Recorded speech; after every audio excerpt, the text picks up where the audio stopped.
और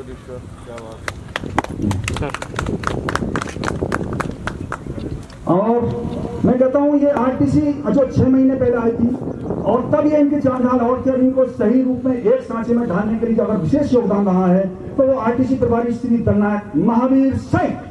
जैसा कि नाम है ऐसा ही काम है और इनका उत्साह होता है जोरदार तालियों के साथ।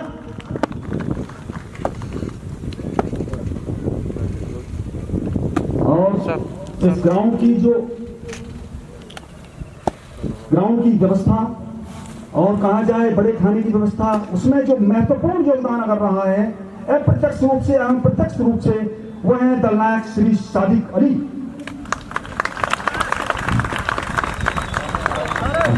और इनको पुराना अनुभव काम आया, पहले काफी अनुभव था, उसमें कम मतलब मिनिमम इनपुट मैक्सिमम आउटपुट इनका जो रहा है। और वाहिनी की व्यवस्थाओं को दुरुस्त करने में सुबेदार सैन्य सहायक पीसी श्री रविंद्र सिंह।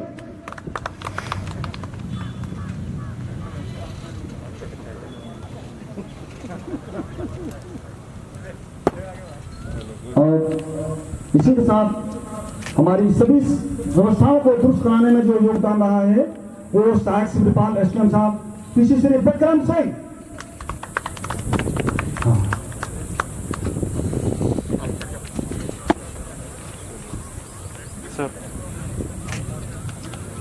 और इनकी आंतरिक विषयों की परीक्षाओं में कापियों को सील करना, ये करना, मैंने अगर देखा अगर समझा सबसे जो महत्वपूर्ण काम रहा है वो है जो विशेष योगदान रहा है वो दफ्तरी नंद कुमार।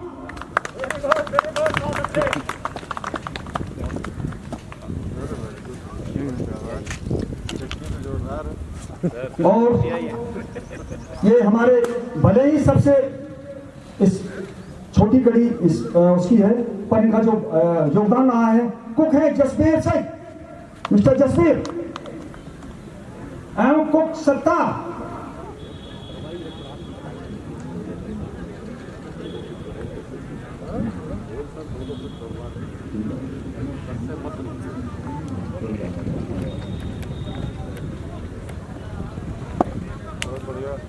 और एक नाम ऐसा जिसने सबको दिलवाया है रिवार्ड,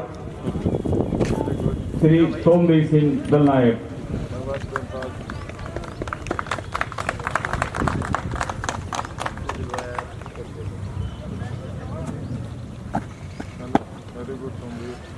सर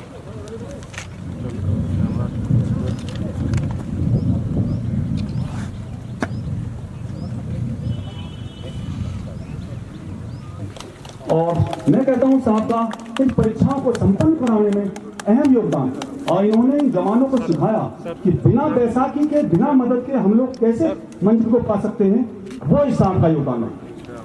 काफी ये लोग कुछ इधर उधर की तलाश में थे लड़के, बट जोरदार तालियां।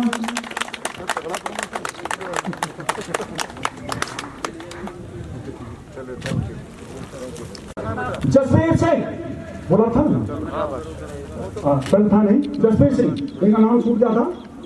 तो ये रिक्रूट आरक्षी रिक्रूट न होकर आरक्षी हो जाएंगे और पुलिस की मुख्य धारा में शामिल हो जाएंगे। ये वही ऐतिहासिक एवं यादगार क्षण जो हमेशा इनको याद रहेगा जब तक कि इस विभाग में इस सेवा में रहेंगे।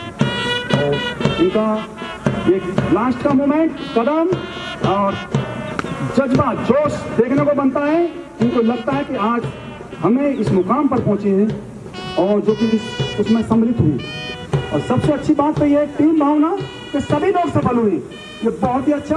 अदरवाइज हर आरटीसी में 2-4 छात्र प्रशिक्षार्थी असफल रहते हैं।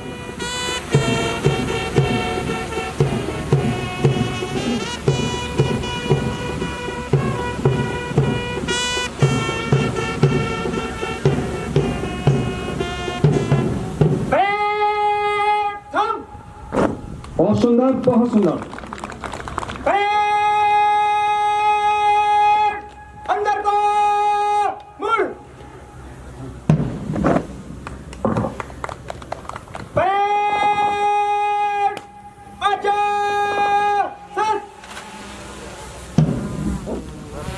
अभी अभी तो बैंक यथास्थित रहेगी।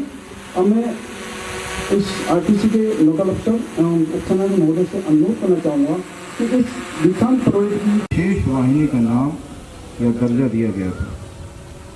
इस वाहिनी का अपना विशेष गौरवमय इतिहास रहा है। यह भी उल्लेखनीय है कि वर्ष 1995 में इस वाहिनी को प्रदेश की समस्त वाहिनियों में सर्वोच्च स्थान प्राप्त हुआ था। समय समय पर वाहिनी में नियुक्त अधिकारियों कर्मचारियों ने अपने कर्तव्य के दौरान अदम्य साहस का परिचय प्रस्तुत किया है। वाहिनी के जवानों के उच्च कोटि के प्रदर्शन, अदम्य साहस व वीरतापूर्ण कार्यों के लिए विभिन्न अलंकरणों से इसे विभूषित किया गया है। वाहिनी के प्रशिक्षण केंद्र पर जनपद कन्नौज से 130 रिक्रूट आरक्षियों ने आरक्षी नागरिक पुलिस का आधारभूत प्रशिक्षण प्राप्त करने हेतु दिनांक 3/11 से 2 रिक्रूट आरक्षियों को अन्य विभागों में विभिन्न पदों पर नियुक्त हो जाने के फलस्वरूप उनके द्वारा प्रस्तुत त्यागपत्र के आधार पर मूल तैनाती जनपद कन्नौज को वापस किया गया है। इस प्रकार कुल 128 रिक्रूट आरक्षियों का संपूर्ण प्रशिक्षण प्रदान किया गया है। इस दौरान दिनांक 4/5/21 से 13/5/21 तक आंतरिक विषयों, दिनांक 17/5/21 से 19/5/21 तक बाह्य विषयों की परीक्षाएं संपन्न कराई गई तथा दिनांक 20 व 21/5/2021 को साक्षात्कार संपन्न हुआ। अंतिम परीक्षाओं में कुल 128 रिक्रूट आरक्षी सम्मिलित हुए, जिसमें से सभी 128 प्रशिक्षु आरक्षी उत्तीर्ण हुए तथा 128 उत्तीर्ण प्रशिक्षु आरक्षियों की आज दिनांक 28/5/21 को दीक्षांत परेड संपन्न कराई जा रही है।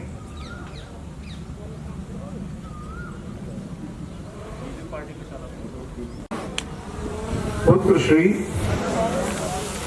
शपथ लेता हूँ तथा सत्य निष्ठा से प्रतिज्ञा करता हूँ कि मैं भारत के संविधान के प्रति श्रद्धा और सच्ची निष्ठा रखूंगा और भारत की प्रभुता एवं अखंडता को अक्षुण्ण रखूंगा तथा अपने पद के कर्तव्यों का निष्ठा और निष्पक्षता से पालन करूंगा। ईश्वर मेरी सहायता करे।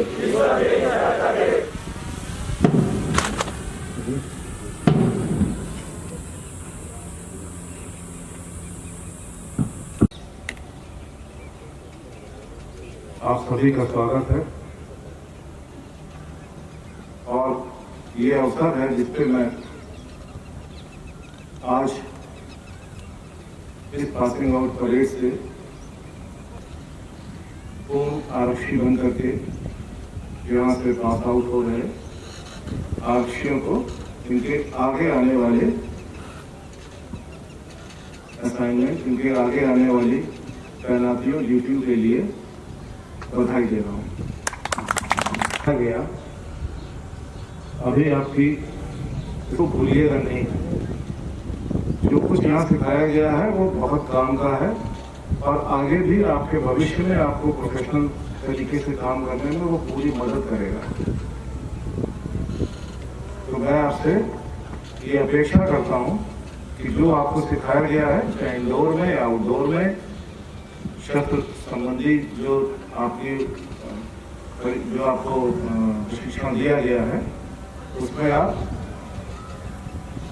उसको बराबर मन ही मन अपने जब भी समय मिलेगा आप उसको रिवाइज करिए, ये आपकी मदद करेगा। दूसरी चीज, आपकी ड्यूटी के दौरान बहुत सारे ऐसे मौके आएंगे जब आपको कुछ दुविधा पेश आएगी कि अब हमको किस तरीके से इस विषय में काम करना है। तो आपके उच्चाधिकारी आपको गाइड करने के लिए रहेंगे, ठीक है। अन्यथा स्थिति में जब स्वयं की स्थिति हो या स्वयं कोई निर्णय लेना हो तो हमेशा अपनी किताबों को, अपने कानून को, संविधान को याद रखिए। ऐसा कोई काम नहीं करना है जिससे कि किसी कानून को हम अज्ञानता से भी तोड़ें या संविधान के जो अनुच्छेद हैं उनके पालन, जो उचित पालन है वो ना करें। क्योंकि जो भी कानून है या जो भी हमारी ड्यूटीज हैं, जो हमारा पुलिस रेगुलेशन है, सीआरपीसी, आईपीसी है, ये सारे इस हिसाब से ड्राफ्ट हैं कि वो संविधान के सामने हैं। तो आप संविधान का जो आपको प्रदत्त रेगुलेशन है उसके अंदर में आप काम करिए और उसको बराबर याद रखिए। जो आपको आउटडोर एक्सरसाइजेस कराई गई, जो पीटी एक्सरसाइजेस कराई गई, उसको आप हमेशा ध्यान रखें। जब समय मिले योगाभ्यास या ये सब चीजें जरूर करें, क्योंकि ये आपके स्वास्थ्य को फिट रखेगा। पुलिस की जो सेवा है, ये इसमें थकान और स्ट्रेस होता है।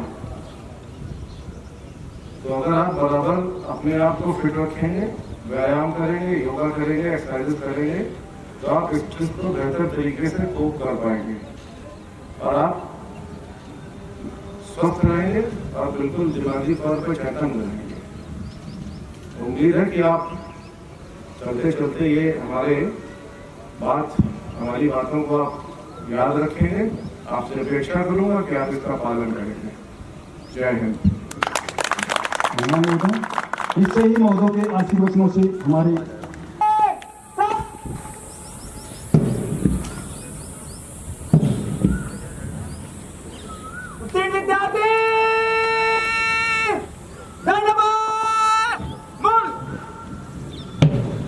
जोरदार तालियों के साथ स्वागत। लास्ट मूवमेंट जोश के साथ। उत्तीर्ण विद्यार्थी मध्य से धीरे चल। मंजिल उन्हीं को मिलती है जिनके सपनों में जान होती है। पंखों से कुछ नहीं होता मेरे दोस्त, पंखों से कुछ नहीं होता मेरे दोस्त। हौसला हो तो उड़ान होती है, उड़ान होती है।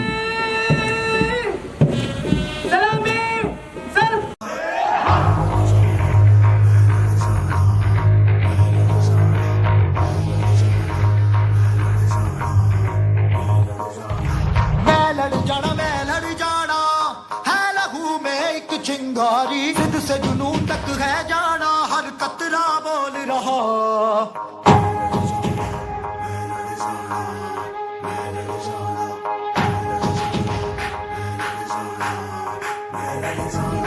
मैं लड़ जाना है लहू में एक चिंगारी, जिद से जुनून तक है जाना, हर कतरा बोल रहा।